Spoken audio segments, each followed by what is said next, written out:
Assalamualaikum warahmatullahi taala wabarakatuh. Jadi hari ini topik kita tentang ayat aktif dan juga ayat pasif.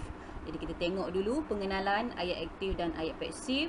Apa yang dikatakan sebagai ayat aktif iaitu ayat yang mengandungi kata kerja transitif atau kata kerja tak transitif.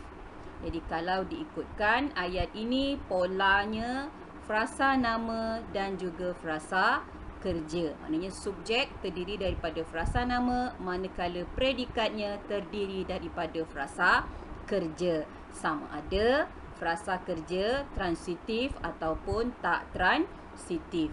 Jadi dia terbahagi kepada ayat aktif transitif dan juga ayat aktif tak transitif. Manakala ayat pasif ialah ayat yang terbentuk asalnya daripada ayat aktif transitif, mengandungi kata kerja yang mengutamakan objek asal sebagai judul ataupun unsur yang diterangkan. Oleh itu, dalam slide penerangan ini saya akan fokus kepada ayat aktif transitif sahaja. Kerana ayat aktif transitif ini mempunyai peranan yang besar kepada ayat pasif.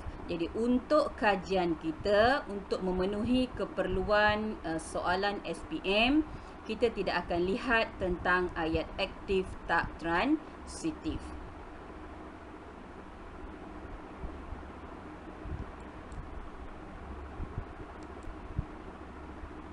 Baik, seterusnya kita perincikan tentang ayat aktif.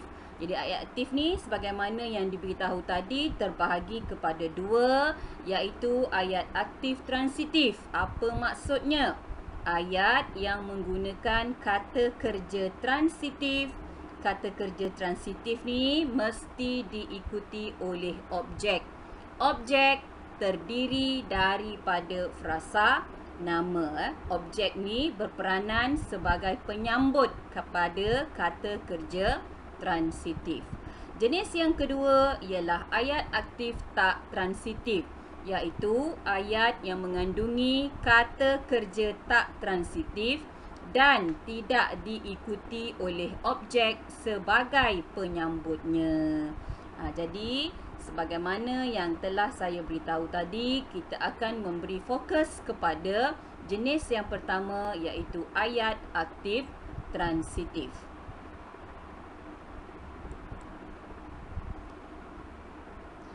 Ayat aktif transitif ni ada dua bahagian pula, dua jenis ya. Yang pertama, ayat aktif transitif satu objek. Apa maksudnya? Iaitu ayat yang mengandungi kata kerja transitif dan diikuti oleh hanya satu objek sahaja sebagai penyambutnya. Jadi untuk memahaminya, kita tengok contoh yang disediakan. Mereka sedang membaiki jalan itu. Jadi mereka ni merupakan subjek ayat. Sedang membaiki ialah frasa kerjanya. Jadi membaiki merupakan kata kerja transitif dan jalan itu ialah objek.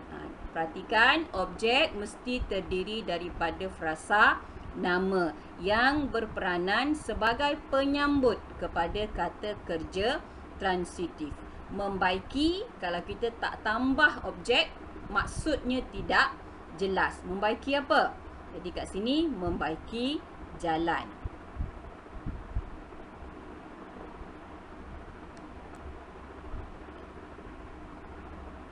Yang kedua ialah ayat aktif transitif dengan dua objek. Maksudnya, ayat yang mengandungi kata kerja transitif yang boleh menerima dua objek sebagai penyambut. Dua objek itu, satu kita namakan objek tepat dan satu lagi dinamakan objek CP. Macam ayat yang pertama tadi, hanya satu objek. Yang ini ada dua objek. Jadi perhatikan contoh yang diberi. Gadis itu membawakan saya secawan kopi. Gadis itu berupa subjek, membawakan kata kerja transitif, saya objek pertama ataupun objek tepat, secawan kopi objek 2 ataupun objek CP. Ini yang dinamakan ayat aktif transitif dengan 2 objek. Ada objek 1 dan juga ada objek yang kedua. Kedua-duanya terdiri daripada frasa nama.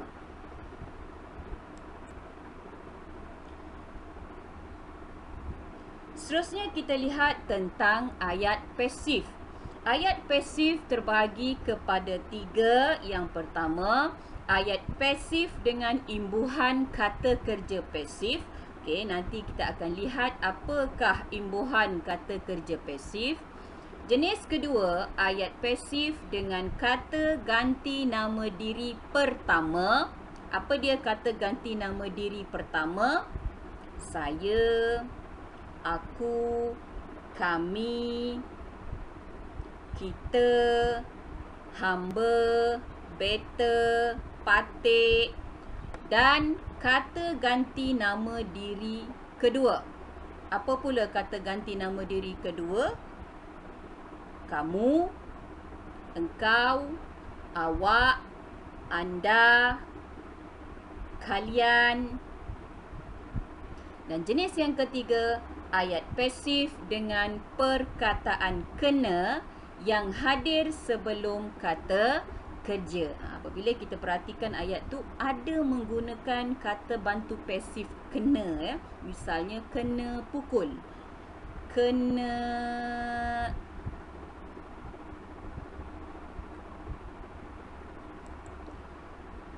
pukul, kena siram, kena cubit dan macam-macam contoh lagi yang boleh digunakan dengan kata bantu pasif kena.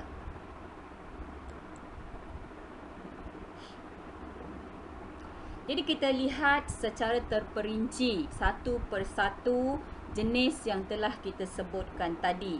Yang pertama ialah ayat pasif dengan imbuhan kata kerja pasif, iaitu ayat yang kata kerjanya mengandungi imbuhan kata kerja pasif, iaitu 2 sahaja kata kerja pasif, imbuhan kata kerja pasif, iaitu di dan ter. Contohnya, barang itu sudah diambil oleh Ali semalam. Jadi barang itu sekarang peranannya asalnya dalam ayat aktif, barang itu ini ialah objek. Tapi apabila menjadi ayat pasif, dia bertukar peranan menjadi subjek ayat. Sudah diambil, ini frasa kerjanya yang terdiri daripada diambil kata kerja pasif, oleh Ali, oleh diikuti dengan frasa nama, dan semalam. Semalam ni keterangan ayat sahaja. Contoh kedua, tembok itu terlanggar oleh lori pada bahagian bawahnya.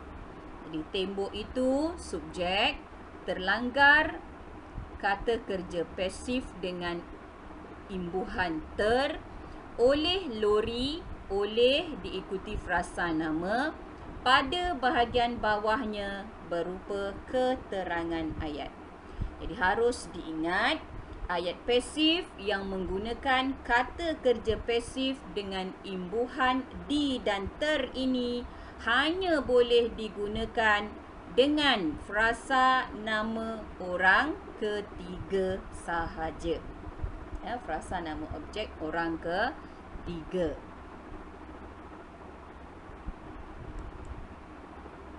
Kedua, ayat pasif dengan kata ganti nama diri orang pertama dan kata ganti nama diri orang kedua. Ya, perhatikan bentuk pasif yang melibatkan kata ganti nama diri orang pertama dan kata ganti nama diri orang kedua bentuknya sama. Okey, apa dia? Ayat pasif bentuk ini, kata ganti nama diri mestilah di hadapan kata kerja dasar. Tidak boleh menerima kata kerja pasif di. Kata kerja dasar maknanya dia tidak menerima awalan. Tetapi sekiranya dalam ayat aktif ada akhiran, akhiran itu akan kita kekalkan. Kita hanya buang awalan sahaja. Jadi perhatikan contoh. Makanan itu belum saya jamah lagi. Makanan itu subjeknya. Belum saya jamah. Saya ni kata ganti nama diri orang pertama. Jamah kata kerja dasar. Dan lagi berupa keterangan. Jadi ini contoh ayat pasif yang menggunakan kata ganti nama diri orang pertama. Contoh kedua, perkara itu belum awak putuskan sehingga kini. Jadi perkara itu menjadi subjek. Awak ialah kata ganti nama diri orang kedua. Jadi dia akan menjadi belum awak putuskan. Perhatikan di sini perkataan putuskan ialah kata kerja yang telah dibuang awalan tetapi dikekalkan akhirannya. Okey, dan sehingga kini merupakan keterangan ayat.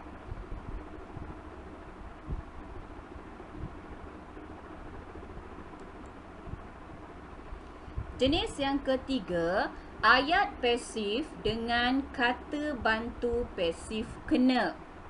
Ayat pasif yang mengandungi perkataan kena di hadapan kata kerja dasar yang tidak menerima awalan.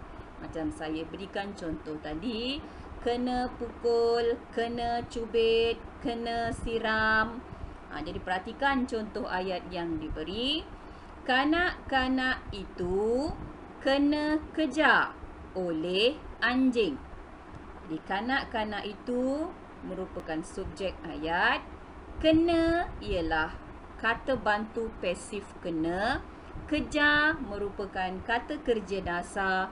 Oleh anjing ialah oleh diikuti oleh frasa nama. Ini bentuknya ya. Kanak-kanak itu kena kejar oleh anjing.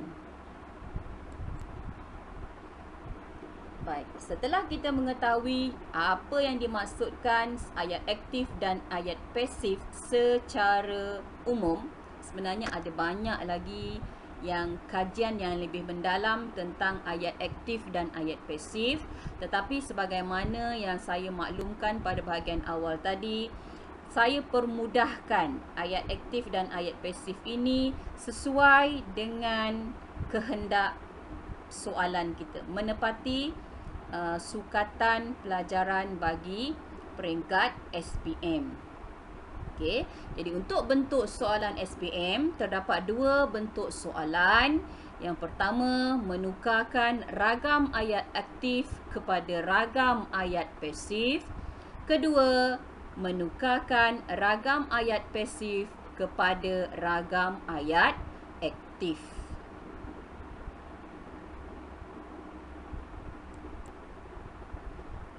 Kita lihat yang pertama, menukarkan ragam ayat aktif kepada ragam ayat pasif. Contoh yang ini saya ambil bagi contoh ayat aktif yang menggunakan subjek kata ganti nama diri orang pertama. Jadi kita lihat, saya sedang membaca buku itu. Ayat aktifnya. Pasifnya, lihat, objek ni kita akan kedepankan menjadi subjek yang baru. Jadi objek pada ayat aktif ialah buku itu. Jadi buku itu akan kita kedepankan menjadi buku itu sedang saya baca. Perkataan membaca, kata kerja transitif aktif apabila kita tukar menjadi pasif yang melibatkan kata ganti nama diri orang pertama, awalannya akan kita buang menjadi baca. Jadi saya sedang membaca menjadi sedang saya baca. Contoh yang kedua, yang ini melibatkan kata ganti nama diri orang kedua. Anda harus menyampaikan persetujuannya dengan segera. Okey, perhatikan, anda subjek ayat harus menyampaikan frasa kerja transitif aktif persetujuannya berupa objek. Dengan segera ni ialah keterangan ayat. Jadi unsur keterangan ayat ni kita jangan usik, kita tinggalkan sahaja dia di bahagian belakang. Kita kekalkan kedudukannya di bahagian belakang ayat. Jadi apabila kita hendak menukar kepada bentuk pasif, objek kita akan pindahkan ke pangkal ayat. Persetujuannya, okey, aktif anda harus menyampaikan, kita akan tukar harus anda sampaikan. Perhatikan perkataan sampaikan, asalnya menyampaikan. Jadi kita akan buang awalannya. Awalan me kita buang menjadi sampaikan. Jadi persetujuannya harus anda sampaikan. Contoh yang ketiga. Mereka sedang mencuci pinggan dengan tekun. Jadi mereka kata ganti nama diri orang ketiga. Boleh sahaja saya tukar dengan nama orang. Misalnya, Ali sedang mencuci pinggan dengan tekun. Itu melibatkan orang ketiga. Jadi apabila orang ketiga, kita ingat balik, bentuk pasifnya ialah menggunakan kata kerja pasif dengan awalan di ataupun awalan ter. Jadi untuk ini, mencuci akan bertukar menjadi dicuci.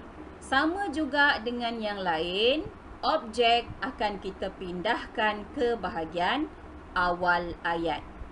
Manakala keterangan ayat kita kekalkan di bahagian hujung ayat. Apabila menjadi aktif, ayat itu pinggan sedang dicuci oleh mereka, orang ketiga, dengan tekun. Seterusnya bagi contoh yang keempat. Yang keempat ini melibatkan ayat aktif transitif dengan dua objek. Jadi kalau kita ingat balik jenis ayat aktif transitif tadi, ada ayat aktif transitif satu objek dan ada ayat aktif transitif dengan dua objek. Jadi contohnya, Fatma menjahitkan ibu sehelai baju kurung. Fatma subjek ayat, menjahitkan kata kerja transitif aktif, ibu objek satu ataupun kita panggil sebagai objek tepat, manakala sehelai baju kurung menjadi objek yang kedua ataupun objek CP. Jadi kita tengok ibu kata terdiri daripada frasa nama, sehelai baju kurung pun terdiri daripada frasa nama. Jadi apabila menemui soalan ataupun ayat aktif transitif yang menggunakan dua objek, jangan pening sebab yang hendak kita kedepankan hanyalah objek yang pertama ataupun objek tepat. Sama je juga macam ayat aktif transitif yang menggunakan satu objek. Jadi objek satu ataupun objek tepat yang akan kita kedepankan. Jadi ayat itu apabila ditukar menjadi ayat pasif menjadi ibu, objek satu, menjahitkan akan menjadi dijahitkan. Fatma ni orang ketiga. Oleh Fatma sehelai baju kurung. Tinggalkan sahaja ataupun kekalkan sahaja objek yang kedua di bahagian belakang. Kalau ada keterangan hujung sekali.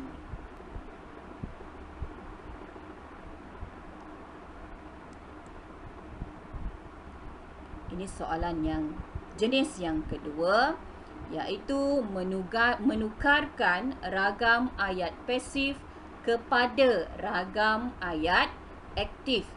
Jadi contohnya yang pertama, barang itu sudah diambil oleh Ali semalam. Pasifnya. Jadi Ali orang ketiga. Untuk aktif, dia tidak ada masalah dengan orang pertama, orang kedua ataupun orang ketiga. Bentuknya hampir sama. Jadi kita lihat apabila menukar menjadi aktif, Ali sudah mengambil barang itu semalam. Sudah diambil menjadi sudah mengambil. Kedua, tembok itu terlanggar oleh lori pada bahagian bawahnya. Aktif dia, lori melanggar tembok itu pada bahagian bawahnya. Perhatikan, bagi ayat-ayat yang mempunyai keterangan, unsur keterangan itu kita kekalkan pada bahagian hujung ayat. Okey, jika dilihat ayat pasif yang menggunakan kata imbuhan kata kerja pasif di, contohnya diambil, dan juga pasif contohnya terlanggar, bentuk aktifnya sama sahaja. Mengambil, terlanggar, melanggar. Contoh yang ketiga, makanan itu belum saya jamah lagi.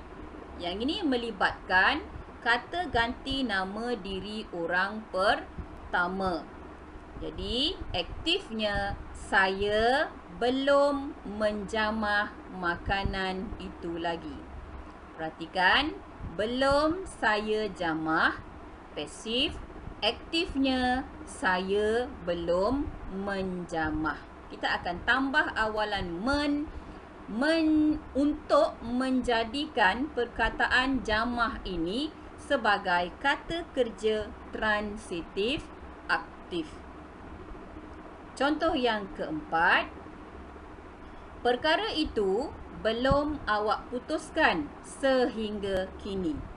Yang ini pasif orang kedua. Jadi aktifnya awak belum memutuskan perkara itu sehingga kini. Belum awak putuskan pasif, awak belum memutuskan aktifnya. Bentuk yang kelima, kanak-kanak itu kena kejar oleh anjing, pasif. Manakala aktifnya, yang ini pasif kena kejar. Manakala aktifnya, anjing mengejar kanak-kanak itu. Kena kejar menjadi mengejar. Kena kejar oleh anjing akan menjadi anjing mengejar. Jadi jangan bimbang tentang menukar ayat pasif kepada ayat aktif, kerana bentuk ayat aktif semuanya sama sahaja, tidak mengambil kira penggunaan kata ganti nama diri orang pertama, orang kedua ataupun orang ketiga. Dan yang penting bagi ayat aktif, haruslah menggunakan kata kerja transitif aktif yang biasanya ditandai dengan awalan me. Perhatikan, mengambil, melanggar, menjamah, memutuskan, mengejar. Dan kata kerja transitif aktif harus diikuti oleh objek. Objeknya terdiri daripada kata ataupun frasa nama. Apa dia objek kat sini? Barang itu, tembok itu, makanan itu, perkara itu, kanak-kanak itu.